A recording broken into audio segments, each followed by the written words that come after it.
जिसने जमीन बेचा और जिसने जमीन खरीदा उनके बीच में पंचायतें बैठेगी। तो ये पैसा 25% से ना आप छूटने वाले हैं, ना वो गरीब जिसने जमीन ली है वो छूटने वाला है। अब झगड़ा शुरू होगा, कोर्ट कचहरी होगी, तुम मैदों में रह जाओ, इसके लिए ये साजिश रची गई। मार किसको पड़ेगी? जो लोग रहे हैं उनको नोटिस जाएगी। नोटिस जाएगी क्या? हमारे पास चांस था, हमारे पास वो मौका था, लेकिन ये 5 साल के अंदर ये शहर को साजिश से तय पीछे करने का काम किया गया कि आपने गैर कानूनी ये बस्ती बसी है, आपने इसका नजराना नहीं भरा है और 25% नजराना कंपलसरी किराया नहीं दिया गया। और इसके लिए आप नया नियम मत करो, नए नियम मत करो इसके लिए कि तुम्हारा मुसलमानों का शहर छोड़ के शहर ऊपर बढ़ जाए, उसको भाड़ा मिले, उसको किराया मिले। बोर्ड के सामने भी था, वो भी गलत था, वो भी शहर में होना चाहिए था। रावल नाके में क्या, वो भी गलत है, वो भी शहर में होना चाहिए था। क्यों? इसके लिए कि मेरा वर्कर है, इसके लिए उसको भले कहीं बना के बोर्ड में कहा। मेरी जानिब से, शेख वकील साहब की जानिब से, शेख जलील साहब की जानिब से मैं आप तमाम लोगों का बहुत बहुत शुक्रिया अदा करता हूँ कि आप लोगों ने अपना कीमती वक्त निकाल कर आप लोग यहाँ पर आए।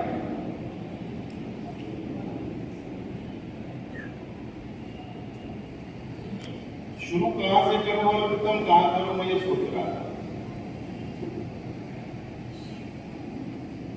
कि मैं कोई जमीन का व्यापारी नहीं हूँ। यह जमीन की बहुत ज्यादा जानकारी मेरे पास नहीं है, लेकिन जितना भी मुझे समझता है उतनी बातें आप लोगों के सामने मैं रखने की कोशिश करूंगा।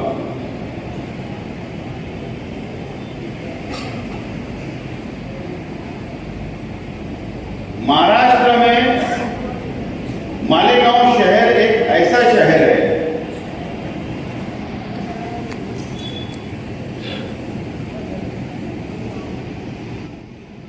जहां पर मुस्लिम मेयर होता है, मुस्लिम डिप्टी मेयर होता है, मुस्लिम स्टैंडिंग चेयरमैन होता है और 70% से ज्यादा कारपोरेटर भी मुसलमान होते हैं। और आजादी के बाद से आज तक एमएलए भी मुसलमान ही रहा। ऐसा शहर आपको कहीं नजर नहीं आएगा,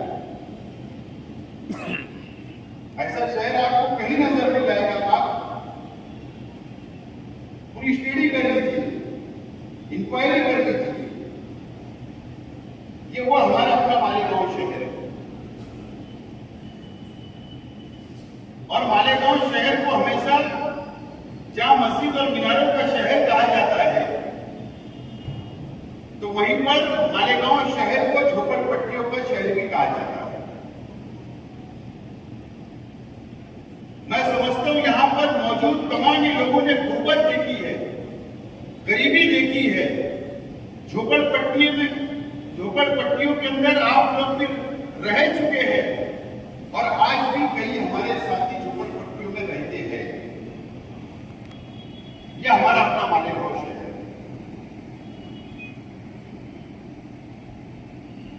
जमाना तरक्की करते चले आ रहा है। पहले हमको याद है कि 12 बाय 25 के मकान के अंदर पूरा परिवार रहा करता था। 5 भाई, 5 बहुए, बच्चे, माँ बाप, पूरा गुजर बसर 12 बाय 25 के प्लॉट के अंदर, घर के अंदर गुजर बसर किया जाता था। और आज भी कई लोग रहते हैं तकलीफ उठाकर, लेकिन जैसे जैसे हालात बदले, शहर तरक्की करने लगा, समझदारी आई, थोड़ा सा तालीम आई, कारोबारी हालात अच्छे हुए,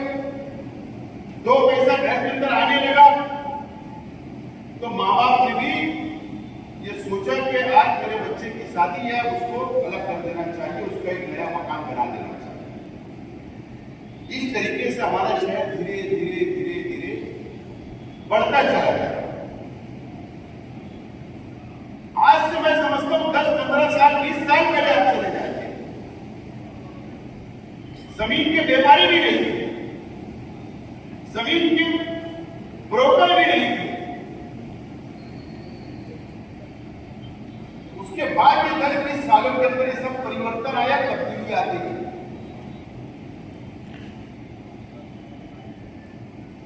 अभी आपको पता है कि 10 तारीख को अजीत पवार साहब आए थे। मैं मेरे मकान से लेकर शकील जानी बेग के मकान पर लाना था, वहां पर चाय पानी का इंतजाम था। तो अजीत दादा पवार साहब ने ईमानदारी से गाड़ी में बैठे मुझको बोले यहाँ की रास्ता बहुत अच्छा बना हुआ नजर आ रहा है, आजाद। फिर थोड़ा आगे मुझको उन्होंने सवाल किया कि यहाँ की जमीन की कीमत क्या है, यहाँ का भाव क्या है। तो झूठ नहीं बोला, सच्चाई बोला। मैंने मुस्कुराया, हंसा और दादा से कहा कि दादा 5,000 रुपये स्क्वायर फीट कम से कम। तो उनको पहले समझा नहीं, फिर मुझको बोलने लगे वार, मतलब वार नहीं, स्क्वायर फीट। बहुत रेट है यहाँ, तो तुम तो नासिक के बराबरी के अंदर आते हो। ये हमारे शहर के यहाँ जमीन के रेट हो गए, ये रेट हो गया है कि एक डिप्टी चीफ मिनिस्टर भी हमारे शहर के ताल्लुक से पूछ रहे हैं और सर पर हाथ लगाता है कि आपके जमीन के रेट बहुत ज्यादा है।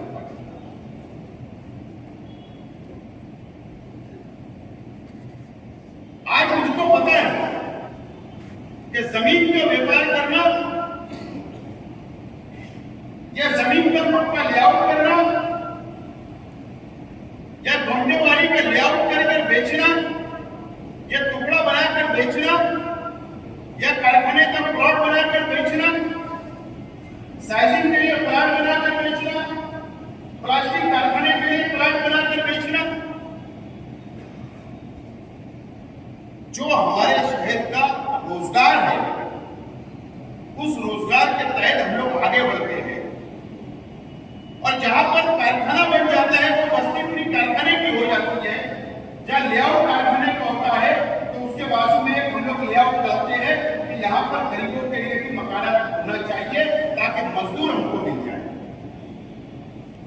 मजदूरों को आसानी हो।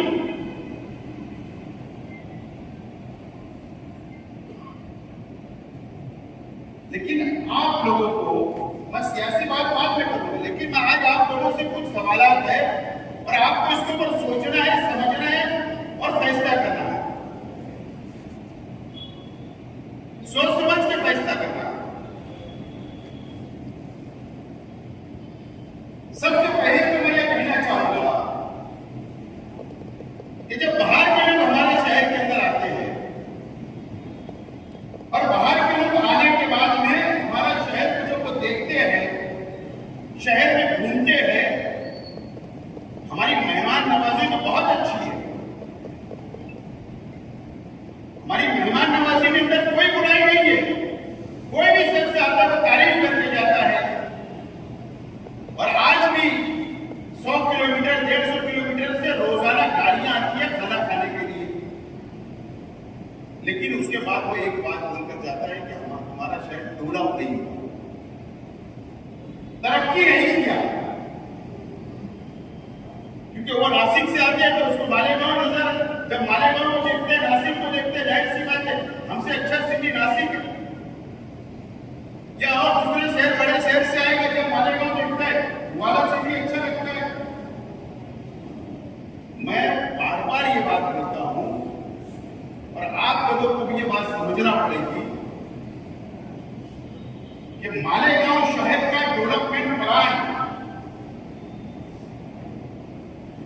कोई भी डेवलपमेंट प्लान जब एक मर्तबा बन जाता है, मंजूरी मिल जाती है, तो उसको 25 साल नया नहीं बनाया जाता है, तब्दील नहीं किया जाता है। और कानून ये है कि पूरे शहर का जो डेवलपमेंट प्लान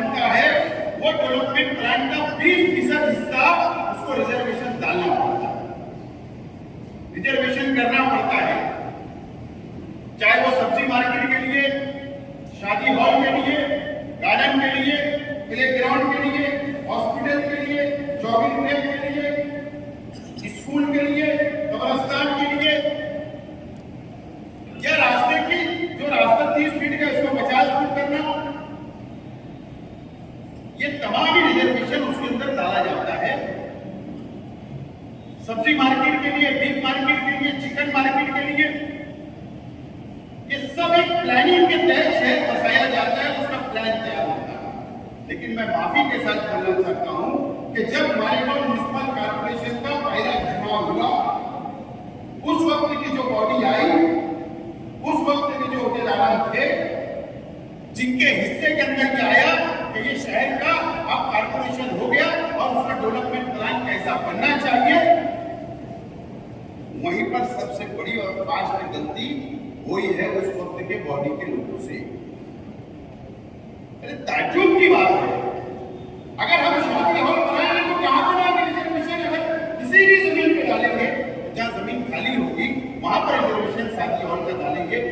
आमीन भाई, आज भी आप डेवलपमेंट प्लान लेकर ले जाकर कॉर्पोरेशन में जाकर खोल कर देखिए, शादी हॉल का रिजर्वेशन फिल्टर प्लान में निकाला है, फिल्टर प्लान के अंदर,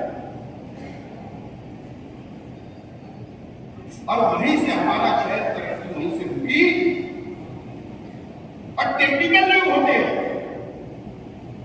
इंजीनियर लगते हैं, आर्किटेक्ट लगते हैं, उस वक्त जो कमेटी बनी, स्टैंडिंग चेयरमैन के अंदर जब डेवलपमेंट प्लान गया मंजूरी के लिए, तो वहां जो कमेटी बनी तो 4 कारपोरेटर उसके अंदर कमेटी के अंदर मिले, 4 कारपोरेटर, उनको कोई तजुर्बा नहीं, कोई स्टडी नहीं, ऐसे लोगों को कमेटी में लिया गया और उस वक्त भी करोड़ों रुपए का भ्रष्टाचार किया गया, और उस वक्त भी ये शहर के बुनकरों को बहुत सताया गया, और करोड़ों लेने के बाद उनका काम नहीं हुआ। वक्त गुजर गया, कौन भुगत रहा सजा? ये शहर की आवाम भुगत रही है, उनकी गलती की सजा ये शहर भुगत रहा है। हद्दपार हो गई 2011 में,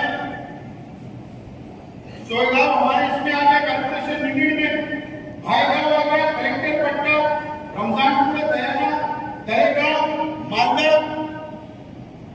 सायना, ये तमाम इलाके फिर म्युनिसिपल कॉर्पोरेशन में 2011 के अंदर शामिल हुए। मतलब ये कि कॉर्पोरेशन की जिम्मेदारी हो गई कि पहले ग्राम पंचायत थी, यहां पर आप कॉर्पोरेशन सहूलत देने की जिम्मेदार आप कॉर्पोरेशन हो गई। अब मैं ऐसे मुद्दे पर आऊं, ये 5 साल आप देखिए, 5 साल,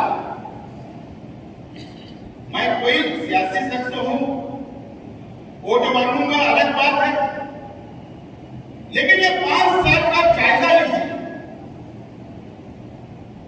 आपका उससे रोजगार जुड़ा हुआ है। जो यहां बैठे हुए हैं ना, कोई ब्रोकर है, कोई व्यापारी है, कोई जमीन की खरीदी, कोई स्टाम्प वेंडर लोग हैं, सबका आपका रोजगार, आपका पेट वहां से बनता है, आपका पेट वहां से बढ़ता है। लेकिन मैं आपसे गुजारिश करता हूं, अपील करता हूं, अगर कोई अलग पार्टी का मानने वाला होगा, उसको थोड़ी देर के लिए बात, लेकिन ये 5 साल आप संजीदगी से सोचिए, सोच के फैसला करिए। अभी आमिर सरदार साहब ने कहा कि हमारा शहर इस जगह बढ़ने वाला है, नदी के उस तरफ नहीं बढ़ने वाला। कौन बेवकूफ होगा जो नदी के उधर प्लाट देगा? कौन मुसलमान होगा? इधर ही ले गए ना। एक शहर की तरक्की के लिए क्या लगता है? जमीन के भाव बढ़ना चाहिए, हमको 2 पैसा मिलना चाहिए, उसके लिए क्या लगता है? उसके लिए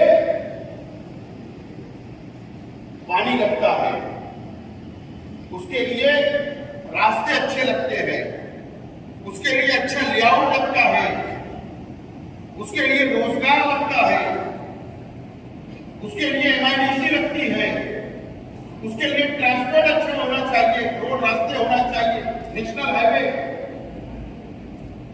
वही शहर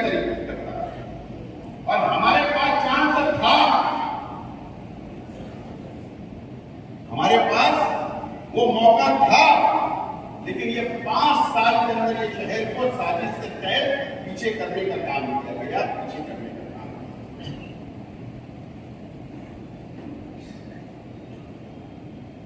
सानिया इमरजेंसी, मैं बहुत छोटा था, मैं जब से बोर्ड देखता था वहां पर लगा हुआ स्प्रिंग मिल के बाजू में बोर्ड लगा हुआ था एमआईडीसी का, जब तो लेआउट भी नहीं हुआ था, सिर्फ वो मिल थी। वहां पर पहले फेज में 72 प्लाट तो पहला लेआउट एमआईडीसी का हुआ, जो आज आपको नजर आता है। वहां पर पानी की पाइपलाइन है, रास्ता है। आज अल्लाह का करम है कि 72 प्लाट में से 90% प्लाट के ऊपर यूनिट आ चुके हैं। उसके बाद जब वो सक्सेस होने लगा तो 500 एकड़ जमीन और ज्यादा शायद हो सकती, सरकार ने रिजर्वेशन की, शेतकरियों की, किसानों की जमीन के ऊपर रिजर्वेशन डाला और उनके साथ 12 घोटाले के ऊपर ठप्पा आने लगा कि ये एमआईडीसी के लिए रिजर्वेशन कर दी गई। हुआ ऐसा? क्या हुआ? अगर वो 500 एकड़ जमीन एक्वायर हो जाती, वहां पर और मास्टर प्लान के लिए और 500 एकड़ के ऊपर अगर एमआईडीसी का लेआउट हो जाता, आप ये सोचते हो कि हमारा क्या नुकसान है? सोचते हो ना हमारा क्या नुकसान है? एमआईडीसी हो या ना हो, हमारा क्या? आपने कभी ये सोचा ही नहीं और ये शहर ने कभी उस जानिब तवज्जो नहीं की और आपने कभी सोचने का फिक्र भी नहीं की कि हमको इसके ऊपर सोचना चाहिए। 500 एकड़ जमीन का रिजर्वेशन खत्म कर दिया गया साजिश के तहत। वो एमआईडीसी को खत्म किया गया, उसको नाकाम बनाया गया और अजय मड़ल के अंदर जाकर शेती महामंडल की जमीन के ऊपर एमआईडीसी डिक्लेयर की गई और पकड़ कर रेस्ट हाउस के अंदर मीटिंगें बुलाई गई, पकड़ कर गुंडरों को उठाया गया और बोला कि यहां पर आप प्लाट ले लो, सस्ते दाम में मिल रहे हैं, आप प्लाट ले लो। ये क्यों किया गया? हुआ कि नहीं ऐसा? कई मीटिंगें हुई, क्या हुआ मुझे बताइए। आप, मेरा सवाल है आपसे,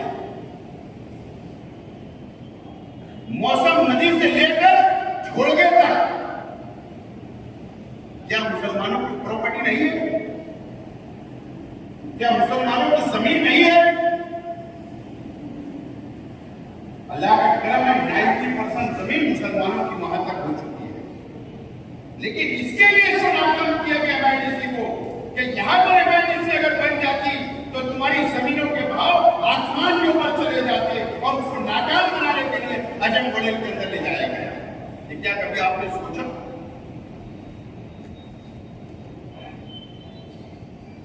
इसलिए उसको नाकाम बनाया कि तुम्हारी जमीन पर तुम्हारा दाम ना मिले।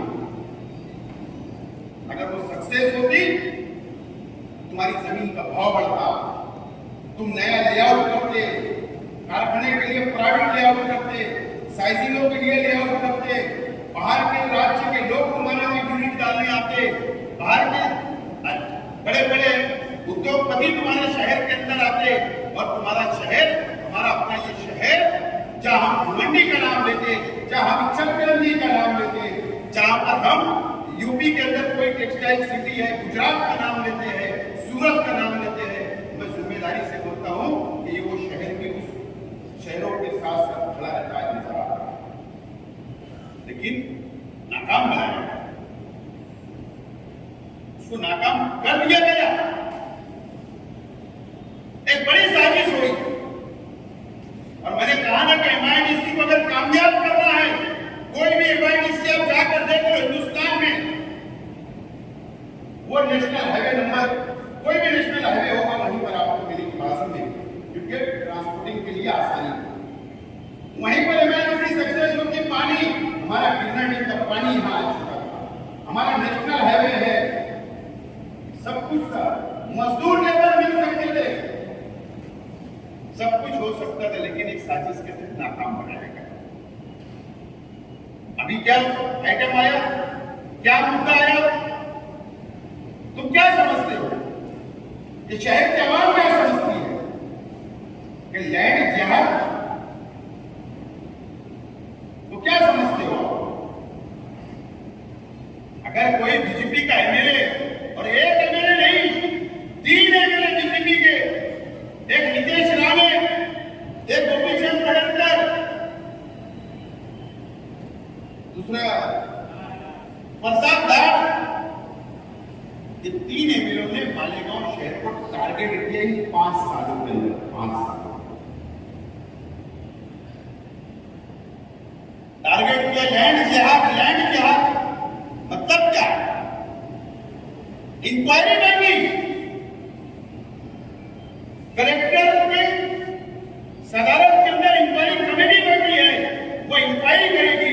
लैंड जिहाद का इतना आवाज असेंबली के अंदर उठाया गया, लेकिन कोई भी शख्स ने हमारा डिफेंस नहीं किया, उसका जवाब नहीं दिया। किसकी जिम्मेदारी? शेख हसीना जाकर बोलता, या आप लोग जाकर असेंबली में आवाज उठाते हैं?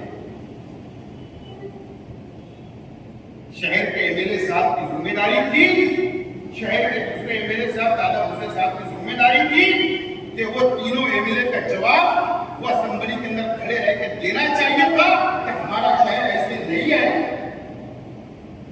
लेकिन कोई जवाब नहीं दिया।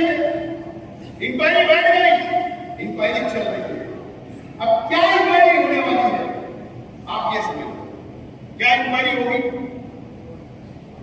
इंक्वायरी कमेटी आ गई, इंक्वायरी बैठ गई, अधिकारी आएंगे, वो ये देखेंगे कि कोटे वाली सिर्फ वो साइना, फाटा, दरेगांव, मालदा, यहां नहीं चेक करेंगे कि तुमने कितने कच्चे टुकड़े बनाकर जमीन बेच डाली, बिगड़ लेआउट की, बिन शेती की। तो कच्चे टुकड़ा बनाकर हम जो हफ्ते वाली बेचते हैं ना, वो दयाना, मालदा, दरेगांव, साइना नहीं चेक करेंगे। वो मालेगांव शहर के अंदर भी चेक करेंगी, जो हमारा पुराना शहर है। चाहे ये हॉल के पीछे वाला इलाका बोलो, मालदा बोलो, गुरुवार वार्ड बोलो, रोडका वार्ड बोलो, पवारवाड़ी इलाका बोलो, वो हर वो जमीन चेक होगी जहां पर कोंटेवाली है, जहां पर लेआउट नहीं है, और वहां पर नोटिसें दी जाएगी। अब मुझे बताओ, नोटिस किसको दी जाएगी? अगर मैं जमीन माला की मिसाल के तौर पर मैंने तो ये टुकड़ा बनाकर बेच दिया, बॉन्ड के ऊपर दे दिया, कोंटेवाली के ऊपर, एक उतारे के ऊपर 12 लोगों के नाम दे दिया, उनके नाम चढ़ गए, मैंने मेरा पैसा खाली करके चला गया। लेकिन जब वो इंक्वायरी बैठेगी और बिन से दी और कच्चा लेआउट जिन लोगों ने किया, जो लोग रह रहे हैं, उनको नोटिसें जाएगी। नोटिसें जाएगी, क्या जाएगी? कि आपने गैर कानूनी ये बस्ती बसी है, आपने इसका नजराना नहीं भरा है, और 25% नजराना कंपल्सरी भराया जाएगा। 25% कौन देगा? जिसने बेचा वो देगा या जिसने खरीदा वो देगा? 25% नजराना उनको भरना। ये इंक्वायरी होने वाली है। इससे न आप छूटने वाले हैं, न वो गरीब जिसने जमीन ली है वो छूटने वाला है। अब झगड़ा शुरू होगा, कोर्ट कचहरी होगी, लड़ाई होगी। जिसने जमीन बेचा और जिसने जमीन खरीदा उनके बीच में पंचायतें बैठेगी। तो ये पैसा 25% भरने की बात है। इसके लिए वो लैंड जिहाद बोला गया है, और इसके लिए क्या नया लैंड मत करो, नया लैंड मत करो इसके लिए कि तुम्हारा मुसलमानों का शहर छोड़कर तक नहीं बसना चाहिए, तुम महदूद रह जाओ। इसके लिए ये साजिश रची गई। मार किसको पड़ेगी? किसको पड़ेगी? जिसकी जमीनें हैं वहां पर 5 एकड़, 10 एकड़, 20 एकड़, 25 एकड़, 50 एकड़, जो ये चाहते हैं इस नियत से जमीन खरीदे, मैं वहां लेआउट करूंगा, मैं वहां घर के लिए प्लाट बनाकर बेचूंगा, मैं फार्म हाउस के लिए प्लाट बनाकर बेचूंगा, मैं पावर लूम कारखाने के लिए प्लाट बनाकर बेचूंगा, मैं साइजिंग के लिए प्लाट बनाकर बेचूंगा। तुम पक्का लेआउट करोगे? मुझे बताइए कितने % लोग हैं शहर में जो पक्का लेआउट करते? बताइए मुझे। अमीन मैंने कहा कि 15% तुमको छोड़ना पड़ेगा। एक साजिश के तहत तुम्हारा शहर बढ़े ना, तुम्हारी बस्ती बढ़े ना, तुम्हारे शहर के अंदर आबादी बढ़े ना, तुम्हारे शहर के अंदर दूसरे शहर के लोग आके बसे ना, तुम्हारी ताकत बढ़े ना, तुम यहीं मौजूद रह जाओ, ये शहर बर्बाद हो जाए। इस तरीके की एक साजिश ये 5 सालों में रची है, 5 सालों में रची है। कौन जवाबदार? शहर जवाबदार, मैं जवाबदार। हम ये जमहूरी मुल्क में रहते हैं, हम कानून से चलते हैं, हर चीज कानून के ऊपर ये देश के अंदर चलती है। हम इसलिए वोट कॉर्पोरेशन में चुनाव इसलिए हुकूमत कराती है, संविधान कराता है, आइन कराता है कि तुम्हारा रोड गटर पानी सब कुछ आपको सहूलत मिले, इसलिए कॉर्पोरेटर चुन कर जाता। उसकी जिम्मेदारी है तुम्हारे वार्ड का मसला हल करे, आवाज उठाए, एक एमएलए चुनकर जाता, असेंबली के अंदर वहां कानून बनता, इसके लिए कि आपके वार्ड आपके शहर के मसाइल को वहां उठाए। और एक मेंबर ऑफ पार्लियामेंट चुनकर जाता दिल्ली में कि हमारे क्षेत्र के मसाइल वहां पर सब जुड़ा हुआ है, कनेक्ट है, जुड़े हुए हैं। सब लोग प्रतिनिधि आवामी नुमाइंदों की जिम्मेदारी है और आवामी नुमाइंदों ने ये 5 साल के शहर पर ध्यान नहीं दिया, ऐसे मसाइल पर ध्यान नहीं दिया और ये शहर को आने वाले दिनों में भुगतना पड़ेगा। यह आपको समझना है। आप लोग मुझसे ज्यादा सर्वे आपके पास होगा। मुझे बताओ, कोरोना है, कोरोना की शुरुआत हुई, सिर्फ मैं समझता हूं 10-15 दिन हम लोग डरे मालेगांव में। उसके बाद हमारा खौफ खत्म हो गया। न तो बाप मारा था, बेटा नहीं जा रहा था, बेटा मरा था, बाप करीब नहीं जा रहा, मां मर रही थी, बेटा नहीं जा रहा। पूरे मुल्क में नहीं बल्कि पूरी दुनिया के अंदर यह हालात, लाश पे लाश पड़ी हुई थी। मुझे बताइए, आपको कोरोना के बाद से जो हम लोगों ने यहां पर मोहब्बत बताई, पेशेंटों के साथ जो अच्छा बर्ताव किया, सलूक किया, उनकी मदद की, ये तारीफ दी गई मालेगांव शहर के हिंदुस्तान के अंदर के मालेगांव के अंदर वो भाईचारा किया, हिंदू मुस्लिम सिख ईसाई नहीं देखा, एक दूसरे की मदद के लिए दौड़े, एक दूसरे के खाना है कि नहीं खाना पहुंचाए, हॉस्पिटल के अंदर लेकर जाने का काम किया। ये मैसेज गया और मैसेज जाने के बाद क्या आपको पता है? आपको मेरा जो सर्वे है, जो मैंने समझा उस शहर को, कि अगर पूना के अंदर कोई फैमिली लेकर रह रहा था हमारा भाई, तो उसने ये फैसला किया उस दिन से कि मैं सर्विस वहां करूंगा, लेकिन मेरी फैमिली में मालेगांव। अगर कोई बंबई में फैमिली लेकर रह रहा था, तो उसने ये फैसला किया कि मैं मालेगांव में बाल बच्चों को रखूंगा, फैमिली को, और मैं वहां सर्विस करूंगा, मैं आते जाते रहूंगा। नासिक के अंदर ये पूरे खानदेश भाग के लोग, मराठा वाला लोग, हजारों की तादाद में लोग यहाँ पर आए, देहातों के लोग आए और तुम लोगों से जमीनें ली, उन्होंने अपना घर बनाया और आज हजारों की तादाद में बाहर के शहरी यहाँ बढ़ गए, बाहर के शहरी बढ़ गए। ये शहर बढ़ता चला जाएगा। हमेशा हमारे पे इल्जाम लगा कि बांग्लादेशी लोग यहां रहते हैं, सुने होंगे ना, रोहिंग्या मुसलमान यहां रहते हैं, आपने सुने होंगे। क्यों बोलते हैं बीजेपी के लोग, क्यों बोलते हैं आरएसएस के लोग?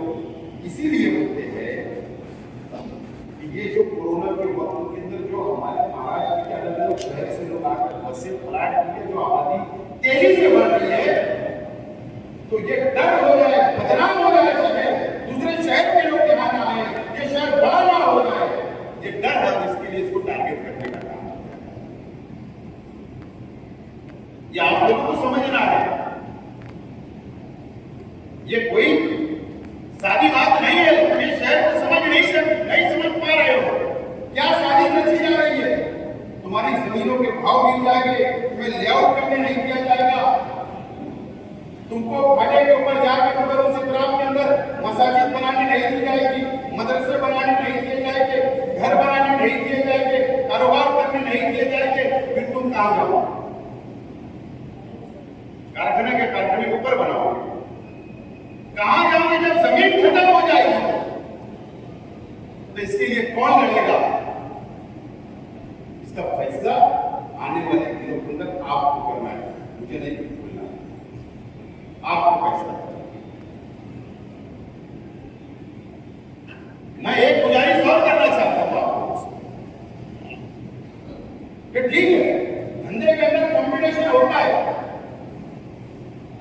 कभी ये जमीन का सौदा टोकन मेरा हो गया तो दूसरा सौदा मेरा होना चाहिए था, होता है कॉम्पिटिशन, ये इंसान की फितरत है। दो पैसा कमाने के लिए कॉम्पिटिशन होता है, और हमारे में नहीं, हर धंधे के अंदर होता है, हर धंधे के अंदर होता है। ऐसा कोई धंधा इस दुनिया के अंदर नहीं है जिसके अंदर कंपटीशन नहीं, हर धंधे के अंदर कंपटीशन है। लेकिन मैं आपसे अपील करता हूं, ठीक है कंपटीशन रखिए, रुपया कमाने के लिए आगे बढ़िए, लेकिन मैं ऐसा करता हूं कि एक दूसरे की कमजोरियां, लैंड जज क्यों निकला या स्टाम्प पेपर पे काफी लोग बैठे, मैं सबसे हाथ जोड़ अपील करता हूं, अगर आधे स्टाम्प होल्डर अगर हमारे हिंदू भाई है तो आधे स्टाम्प होल्डर हमारे मुसलमान हैं। तो ये पेपर किसी भी तरीके से बाहर नहीं आना चाहिए, किसी भी तरीके से। हमारा हम आपस में धंधा व्यापार करो, कॉम्पिटिशन रखो, लेकिन ये पेपर जब जा रहे तो कहां जा रहे? कलेक्टर के पास नहीं, सब रजिस्ट्रार ऑफिसर के पास नहीं कंप्लेंट हो रही, महाराष्ट्र की असेंबली के अंदर वो पेपर लहराए जा रहे हैं, वो रिकॉर्ड पे आ रहे। नुकसान किसका? तुम्हारा भी है, शहर का भी नुकसान। तो कॉम्पिटिशन रखिए, लेकिन इख्तिलाफ मत करिए, ये मेरी आज आपको से अपील है। दूसरी बात, मुझे बताइए कि हमारे शहर के अंदर सब रजिस्ट्रार ऑफिस कितने होने चाहिए? खरीदी बिक्री के ऑफिस कम से कम 4 क्या चाहिए? 4 से 5 होना चाहिए, 5 होने चाहिए। हुकूमत का कानून क्या बने? आपको आवाम को सहूलत होना चाहिए।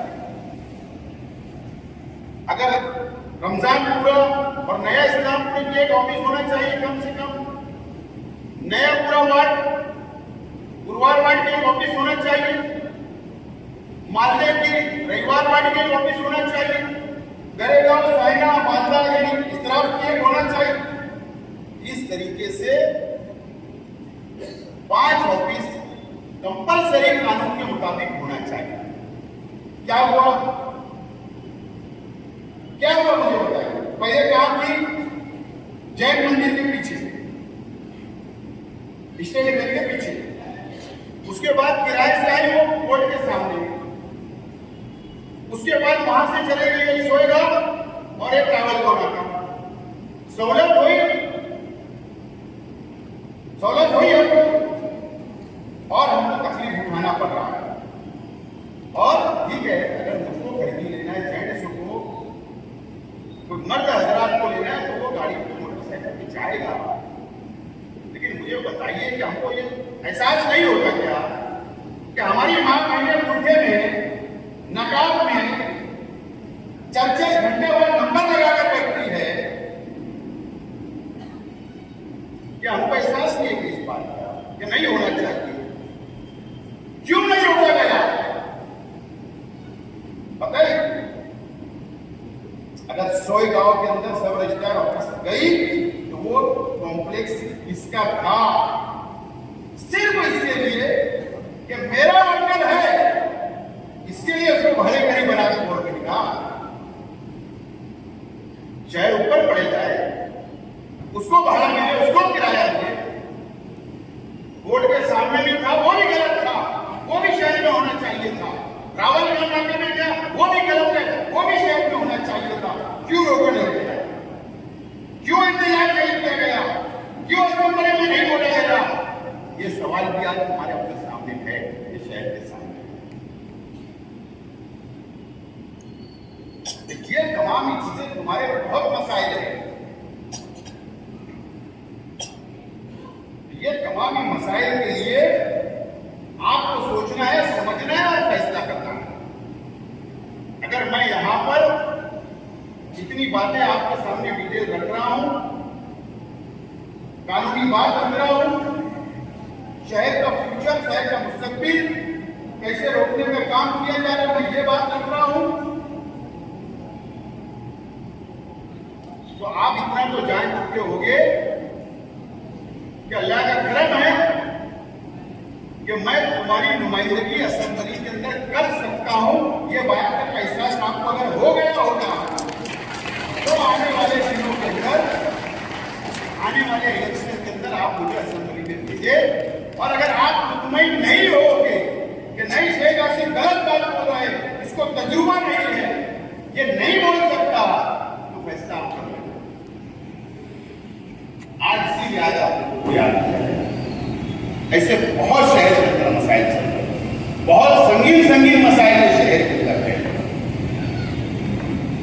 ये शहर पूरी तरीके से बर्बाद हो चुका है। आमीन भाई, मैं 25 तारीख को ऐलान किया था, स्क्रीन लगा था, लेकिन मैं उसको थोड़ा आगे बढ़ा रहा हूँ क्योंकि इलेक्शन है, 15 दिन या 1 महीना आगे बढ़ सकता है, इसके लिए थोड़ा आगे बढ़ा रहा हूँ जी। वो प्रोग्राम के अंदर तो आप तमाम ही लोग आना, मैं तो शहर की दावत देने वाला हूँ, मैं तो मीडिया की दावत देने वाला हूँ।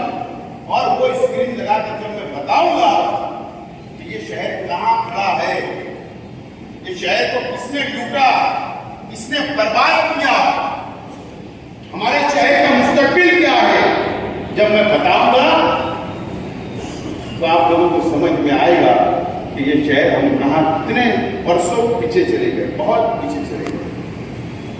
तमाम ही चीजें आप लोगों को समझना है और एक वक्त रहता है।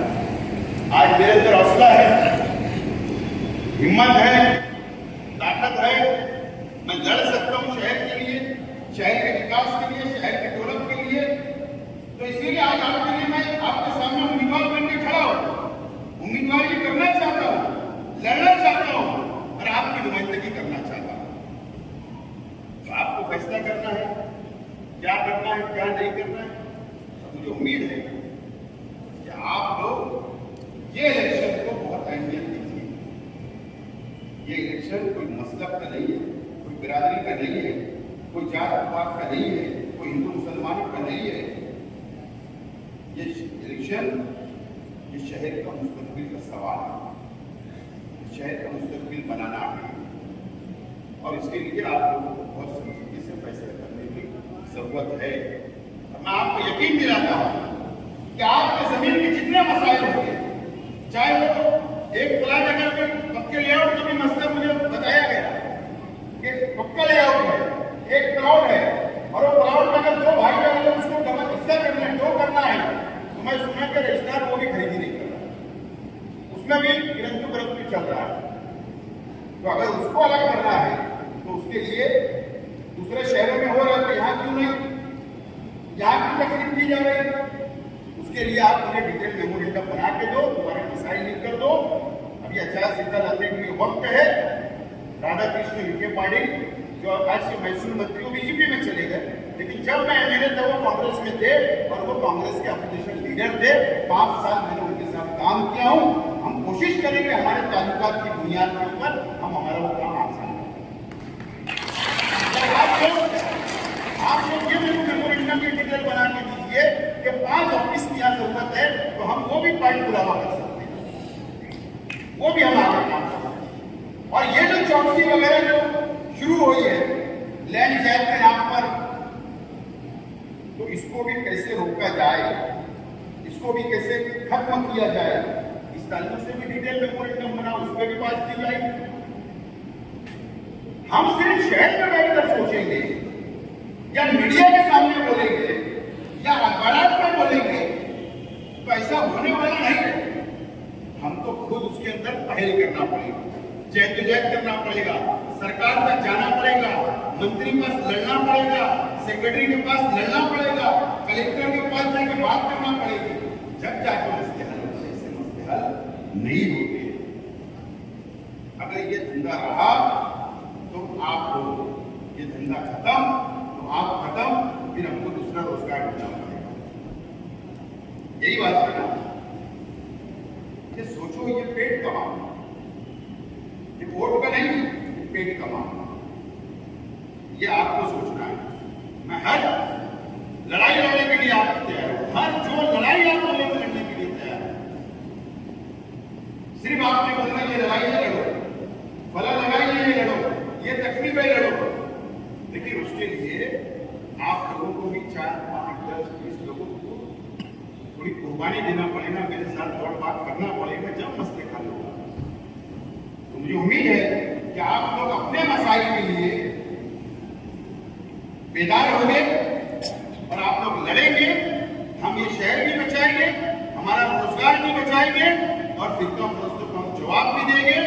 अगर आपने सही वक्त पे सही फैसला किया तो इंशाल्लाह आने वाला फ्यूचर ये शहर का होगा, हमारा होगा, हमारी आने वाली नस्ल का होगा।